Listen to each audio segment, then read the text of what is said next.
Friends, welcome back to Xylem learning. അനകംസാണ് മക്കളെ. എല്ലാവരും അടിപൊളിയായിട്ടും സെറ്റായിട്ടും പവറായിട്ട് ഇരിക്കുകയല്ലേ?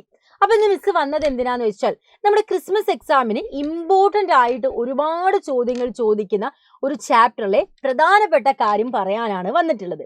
അപ്പൊ അത് ഏത് ചാപ്റ്ററാന്ന് അറിയാവോ? യെസ്, സ്ക്രീനിലേക്ക് നോക്കിക്കേ.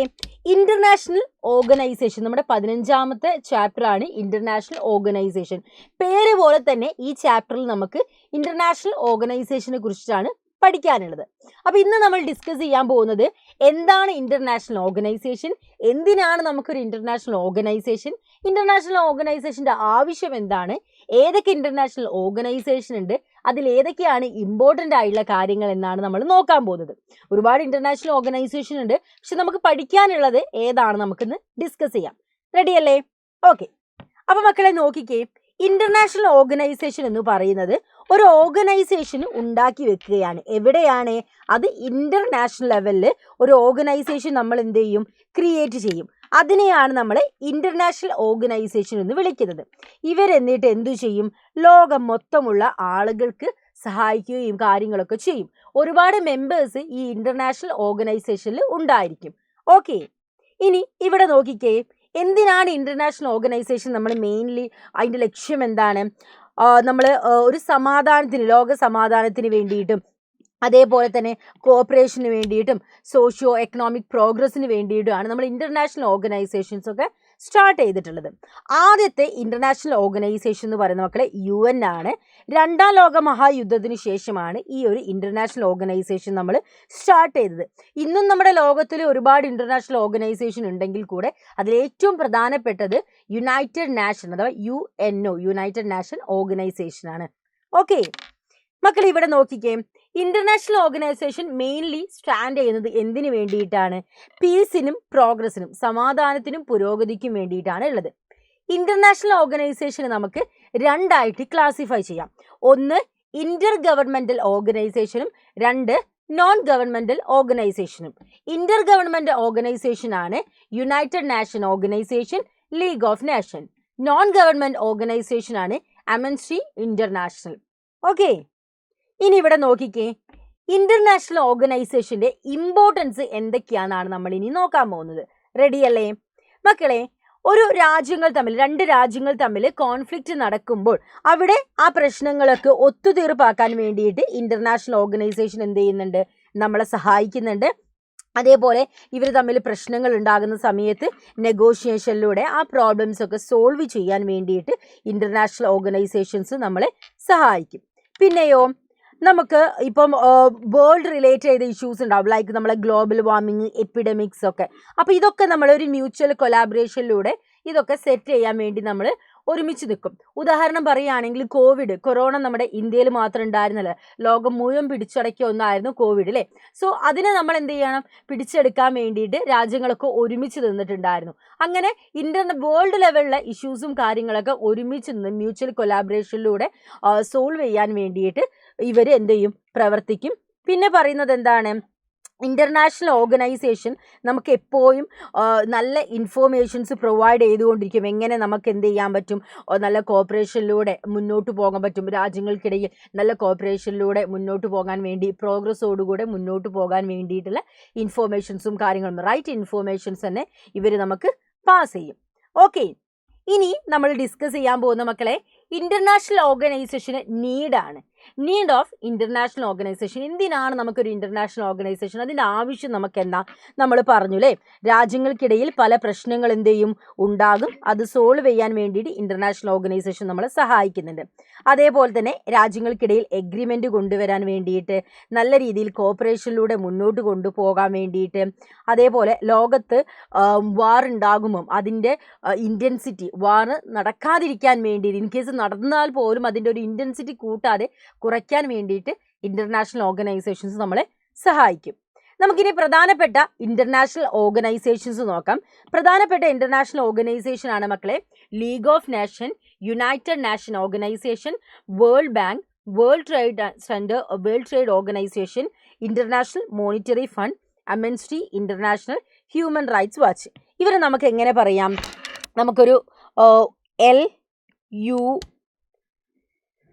ഒരു മിനിറ്റ് എടാ, അപ്പോൾ ഇവരെ നമുക്ക് LUWWIAH. അപ്പോൾ നമുക്ക് LUW എന്താണ്? L for league of nation, U for united nation, W for world trade അല്ലെങ്കിൽ വേൾഡ് ട്രേഡ് ഓർഗനൈസേഷൻ ആണ് വേൾഡ് ബാങ്ക് എന്നും പറഞ്ഞത്.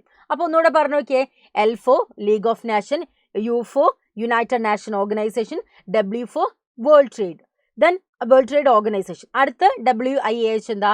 World bank. അതേപോലെ I international monetary fund, A for amnesty international, H for human rights watch. ഇങ്ങനെ നമ്മൾ പഠിച്ചാൽ മതി. Okay, അപ്പോൾ ഈ ഒരു LUW അതേപോലെ തന്നെ WIAH എന്ന് പറഞ്ഞ ഒരു കോഡ് വെച്ചിട്ട് നമുക്ക് എന്ത് ചെയ്യാം? ഇത് മൊത്തം പഠിക്കാം. ഇതിൽ നമുക്ക് ഇമ്പോർട്ടൻ്റ് ആയിട്ട് വരുന്നത് ലീഗ് ഓഫ് നേഷൻസ് ആണ് മക്കളെ. ലീഗ് ഓഫ് നേഷൻസിനെ കുറിച്ച് മക്കളെ നോക്കിക്കേ. ഒന്നാം ലോക മഹായുദ്ധത്തിൻ്റെ സമയത്ത് ഒരുപാട് നമ്മൾ സഫർ ചെയ്യേണ്ടി വന്നിട്ടുണ്ട്. ഒരുപാട് ആളുകളുടെ ജീവൻ നഷ്ടപ്പെട്ടു, സ്വത്തുക്കളും എക്കണോമിക്കലായിട്ടുള്ള ഒരുപാട് ലോസ് ഒന്നാം ലോക മഹായുദ്ധത്തിൻ്റെ സമയത്ത് സംഭവിച്ചു. അപ്പോൾ അതുകൊണ്ട് ഇനി ഒരിക്കലും ലോകത്തൊരു ലോക മഹായുദ്ധം ഉണ്ടാകരുത് അല്ലെങ്കിൽ യുദ്ധം ഉണ്ടാകരുത് എന്നുള്ള കാര്യം മുൻപിൽ വെച്ചുകൊണ്ട് ലോകരാജ്യങ്ങളെല്ലാം കൂടി ഒരു ഇൻ്റർനാഷണൽ ലെവലിൽ ഒരു ഓർഗനൈസേഷൻ സ്റ്റാർട്ട് ചെയ്യുകയാണ് ചെയ്യുന്നത്, ഇനി ഒരു യുദ്ധം ഉണ്ടാവാതിരിക്കാൻ വേണ്ടിയിട്ട്. അങ്ങനെ യുദ്ധത്തിലേക്ക് പോകുന്ന സമയത്ത് നെഗോഷിയേഷനിലൂടെ അതൊക്കെ സെറ്റിലാക്കാൻ വേണ്ടിയിട്ട് അങ്ങനെ സ്റ്റാർട്ട് ചെയ്താണ് ലീഗ് ഓഫ് നേഷൻ എന്ന് പറയുന്നത്. പക്ഷേ ലീഗ് ഓഫ് നേഷൻ എന്ത് ചെയ്തു? പരാജയപ്പെട്ടു പോയി. കാരണം എന്താണെന്ന് വെച്ചിട്ടുണ്ടെങ്കിൽ ഇത് സ്റ്റാർട്ട് ചെയ്തിട്ട് നമ്മൾ എന്ത് ചെയ്തു? രണ്ടാം ലോക മഹായുദ്ധത്തിലേക്ക് പോയി. രണ്ടാം ലോക മഹായുദ്ധം എന്ന് പറയുന്നത് ഒന്നാം ലോക മഹായുദ്ധത്തിനേക്കാളും വളരെ സിവിയർ ആയിട്ടും ഭയങ്കര മോർ ഡേഞ്ചറസ് ആയിട്ടുള്ള ഒന്നായിരുന്നു രണ്ടാം ലോക മഹായുദ്ധം എന്ന് പറയുന്നത്.